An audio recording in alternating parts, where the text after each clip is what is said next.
Hello, I'm Zara Batstra, and welcome to the Eternal Cavern, and welcome to the Eternal Cavern, and welcome to the Eternal Cavern, and welcome to the Eternal Cavern. Oh, sorry about that. There's a bit of an echo in here.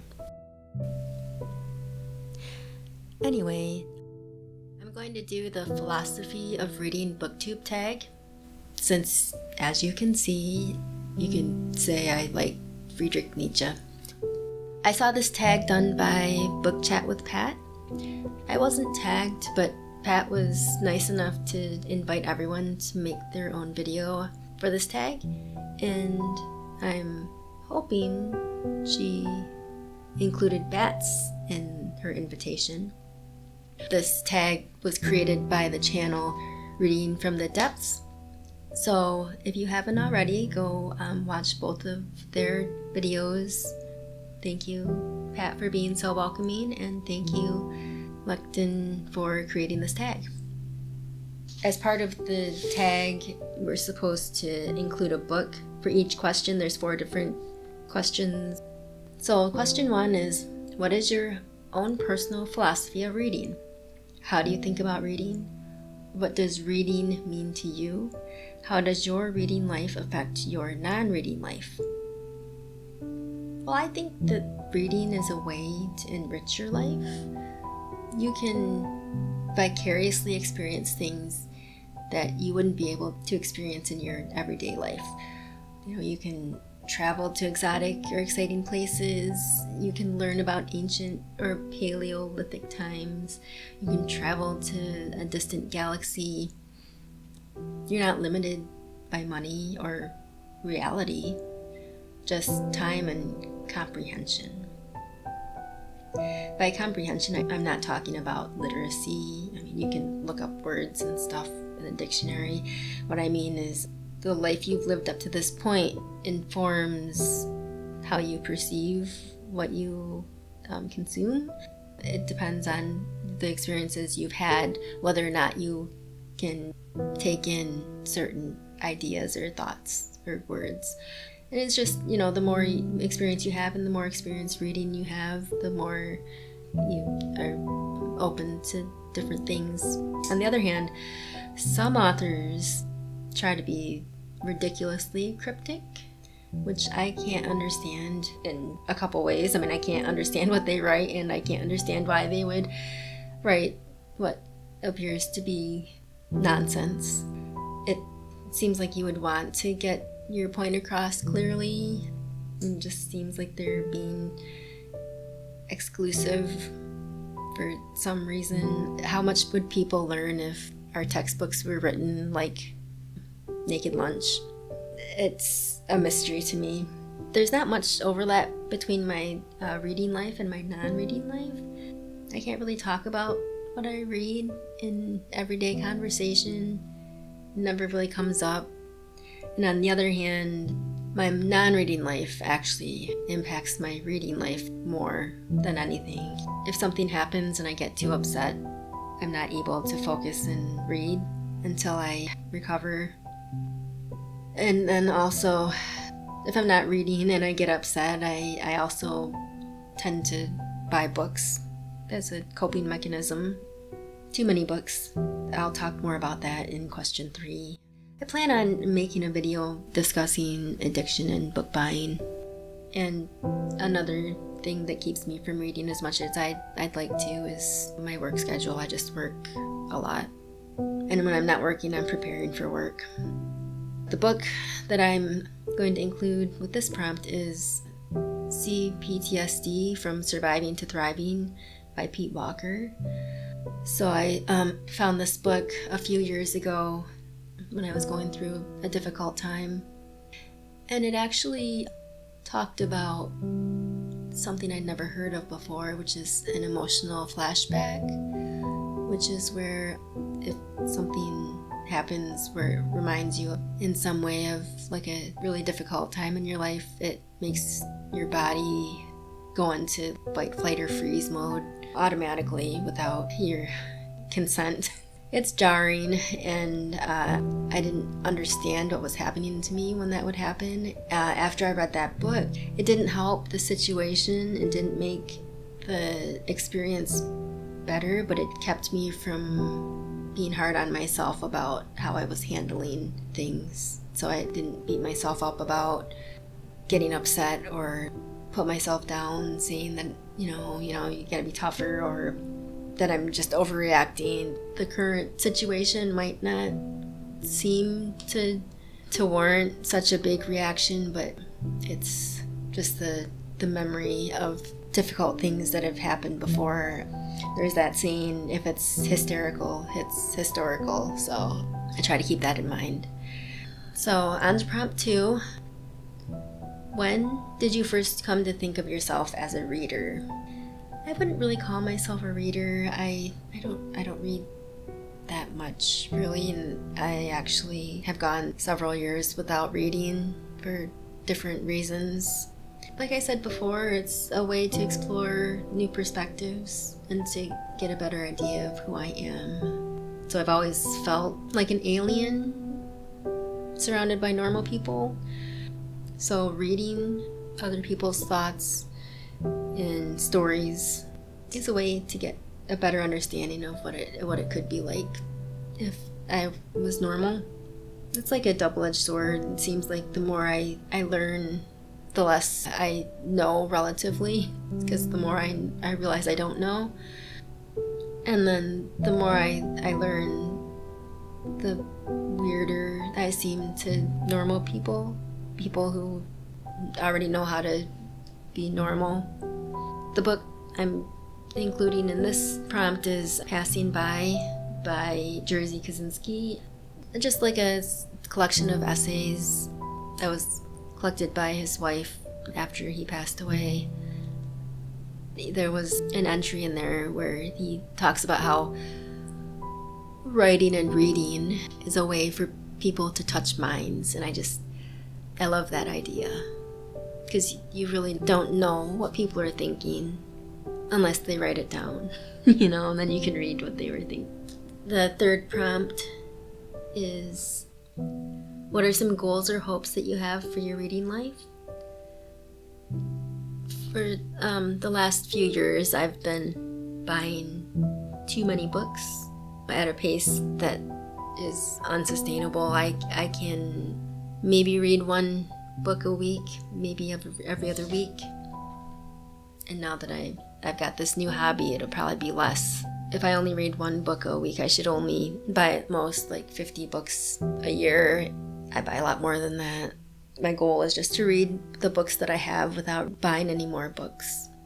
I did go to the store yesterday, but hopefully that'll be the last trip for a while.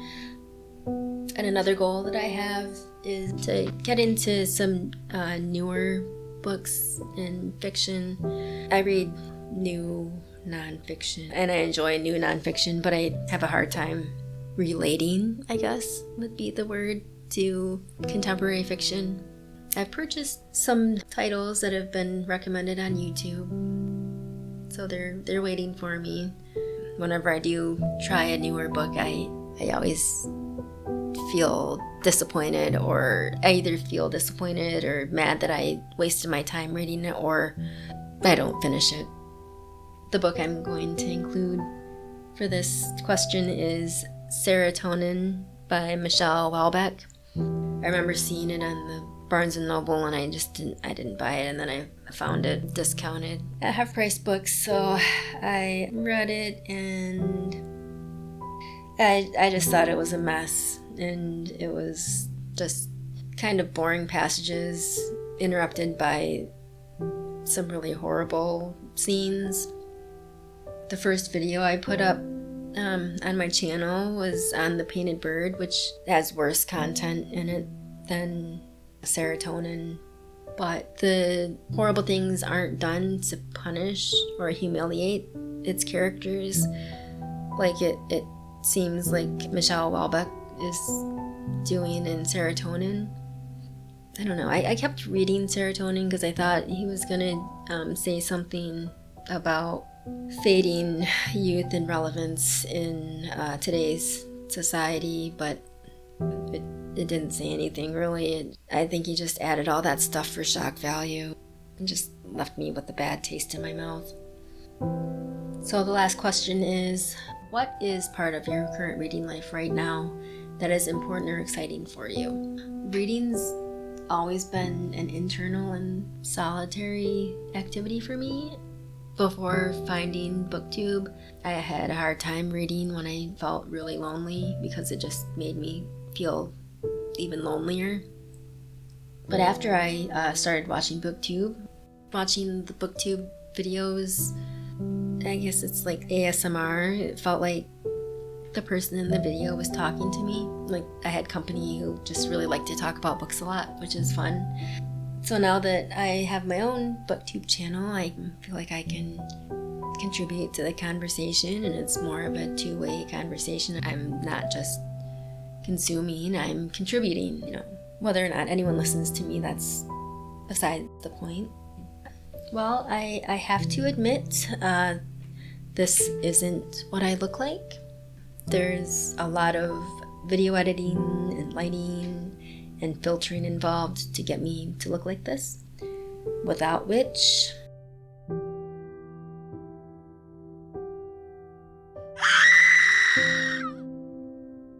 I'm the stuff of nightmares. But really, if I put my face online, I feel like people would either say how old and gross I look or would be creepy. And I just can't handle either.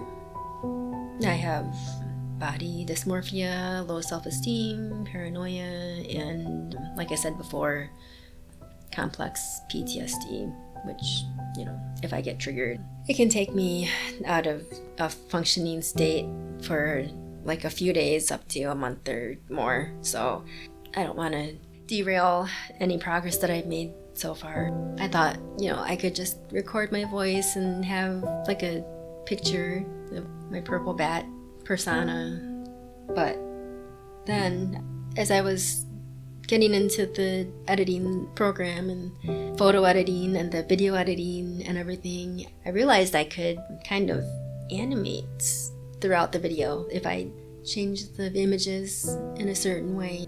And then I thought about adding music and sound effects, and now it's just taking up a lot of my attention and focus, and it's really exciting. I'm starting all this from like not even knowing what program to use, so this is like ground zero on my video editing, animating journey. I don't know, we'll see how much progress I can make. I'm excited about it. It's awakened my creativity. I really thought my creativity died from being pummeled by depression and despair. But no, it was just dormant. It's been there all along, and it's back. So I have a lot of ideas for different videos and little animation things I want to do. So I'm just now getting back into reading after taking a few, I think it was about 10 years off from reading. So I actually made a video about getting back into reading, but I didn't post it because it was just a bunch of rambling. But I'll insert a clip here about getting back into reading, which I had no idea people were talking about books on YouTube. I just thought YouTube was for crafts and music. But yeah, I started watching YouTube, and that's when a lot of the booktubers started, where a lot of the booktubers reviewed books that they listened to on audiobooks, and I found that fascinating. So then I didn't know how to get audiobooks, so I looked up audiobooks online and on YouTube, and I found some free audiobooks, and one of the first audiobooks I listened to was Wuthering Heights, and that was that was pretty good. I really liked Wuthering Heights, and as I kept watching YouTube or booktube videos, I found out about Libby and Hoopla and got a bunch of really good book recommendations, and some not so good recommendations, but it's just really good to be back to reading. It's good to be reading again. After such a long time, I realized I was reading wrong before. I was reading for the wrong reasons. When I was younger and having a lot of problems, I read sometimes to escape, and I also read to try to improve myself, try to grow my brain, read, the things I was supposed to read to be, an intellectual bat. But it just left me feeling hollow after a while, and it didn't make my problems go away. And I was foolish to think that reading could. I just had to do a lot of work on my own, and so I had to withdraw from everything just to heal myself. So I've gotten to the point where I've healed enough to where I can really get something out of reading now. The book I'm going to include in this last prompt is William James's Varieties of Religious Experience. It's just a book that I read when I was very young, and it's always stuck with me. James highlights the difference between a healthy soul and a sick soul, and like it or not, I would classify myself as a sick soul, but it's not better or worse than being healthy. It's just who I am, and it makes me more curious to know more, and I have this constant drive to search. So that's the last of the prompts. We're supposed to tag other people, but no one watches my videos, so no one knows who I am, and I just wanted to make this video because I like the questions. Yeah, I'm just gonna put that out there. If you watch this video and you want to answer the questions and talk about 4 books that go along with your questions, go ahead. Until next time, I'll talk to you then. Bye.